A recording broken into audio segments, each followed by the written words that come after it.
How does an inferior team or an inferior athlete defeat a superior athlete, or an inferior team defeat or at least hang in with a superior team?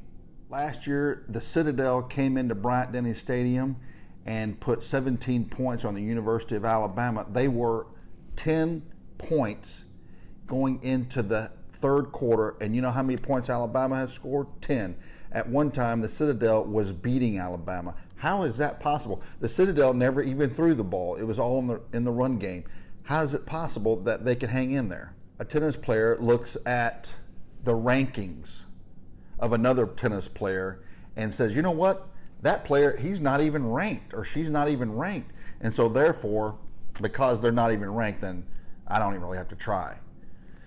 A golfer looks at a golf course that's got, minimal distance on it and says, this is an easy course. Yeah, I don't really have to try hard. I mean, I should be able to birdie basically every hole on this golf course. I'm looking forward to a really low score.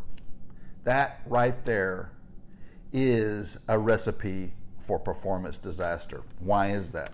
It's due to expectancy and judgments. So let's say the Citadel was coming into Bryant-Denny Stadium. The players, they knew that team they did not have as many superior athletes. So you know what? We don't have to really try. That's the Citadel. It doesn't really matter. But the problem is, no one told the Citadel. They looked at it as a challenge. If we can hang with this team, then we can hang with anyone. And so then all of a sudden, the talent then was equated out because of expectations. We don't really have to try. This is so easy. We've got no chance, so we're going to really go 110% today. Talent, motivation sort of leveled everything out. A tennis player looks at a very inferiorly ranked player and says, I don't really have to focus today. I mean, I should beat this player. All of a sudden, the other player is inspired, right? Buster Douglas, you remember that little deal. And then the superior player may have to play extraordinary at the end just to catch up because he got down so bad. Or on the flip side of the coin, a tennis player looks at a player that got a very high ranking and says, I've got no chance here, right? I don't have a chance to win here because I am playing against such a superior player. And then in that case, I've got to try really hard. I've got to exert extra effort just to stay in this game. Even that is as bad as going into a situation that you deem as, I should be able to do it. I can't win because. I should win because. These are all judgments, and you're judging the situation before you even take the first stroke, or you take the first hole, or you take the field. It's all about expectations. So one of the solutions I would say is forget about expectations. Just forget it. And you go in there and focus on what it is that you need to do in order to be successful. Well, what is that? Well, I have no idea. But if you go into a situation prior to the thing, the competition, the match, the game, with a preconceived expectancy, meaning that I should win because of whatever you want to add on to that, then what you're sending a signal to your subconscious mind is that I really don't have to try today.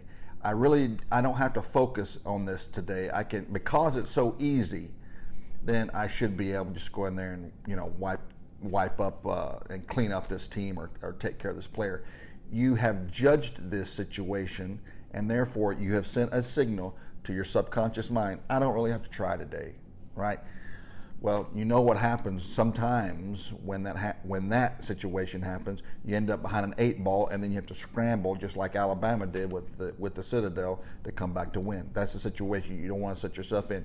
You go in and play your game, regardless of competition, regardless of ranking, regardless of the length of the course. Regardless, there are no circumstance that hopefully will put you in a position mentally to judge a situation either easy or hard. It is what it is.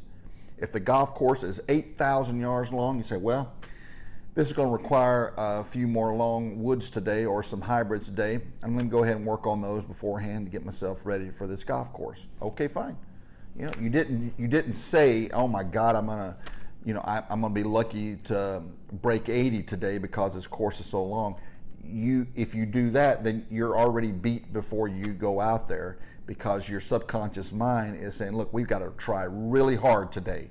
My gosh, this is a long, tough golf course. We got to try hard. That is exactly the thing that causes 85s and 90s. And if you're a professional golfer, forget about it. You're done already. For the tennis player, before you go into the match, you see that the player has got a very high ranking, and you say in your mind, there's no way I can stay with this player. And so then you're sending a signal to your subconscious mind, you got to try really hard today. So trying hard in tennis means sometimes you get very excited, take overly aggressive shots, or you're trying to hit the ball too hard to get it over with as quickly as possible. You know what happens in that situation? In the net or long. That's what happens. You're too aggressive. You've told the subconscious mind, we got no chance to win here. Or we got a very low chance to win. You got to try harder, hit the ball harder, take more chances, go harder at it. That's exactly how you lose a tennis match. You go in there and you just do your best. You just fight, just go in there and give it all you got. And you know what? If you come out on a loss, or there's an L behind your name, don't look at it like you just lost. Look at it as something like, you know what? We did our best. We held in there with this so-called one of the best teams in the nation, and we gave it our best. And you can look up and say, forget all this moral victory crap. You look at it as an education. What did we learn here? What can we take with us from this thing? What is it that we learned here? You can look at it from one or two ways. Either the glass was half full or half, empty, depending on your perspective in your athletic life. In closing, my hope is that you won't judge anything. No judgments. This is a component of mindfulness. You do not judge it either hard or easy, or the greens are fast or slow. Nothing. This competitor, has got a high ranking, got a low. It got no ranking. There's nothing here other than tennis. It's pure execution. That's my hope, is that you'll take it. You'll take your competitive spirit with that kind of attitude. Is like, you know what? I'm going to do my best. Now, if you have that in your mind, I'm just simply going to do my best and focus on the small things that could help me defeat that person or defeat that team. Then let the chips fall where they may. There's nothing you can do about luck. Nothing you can do about that. You can't control your competitor. Can't do anything about that person.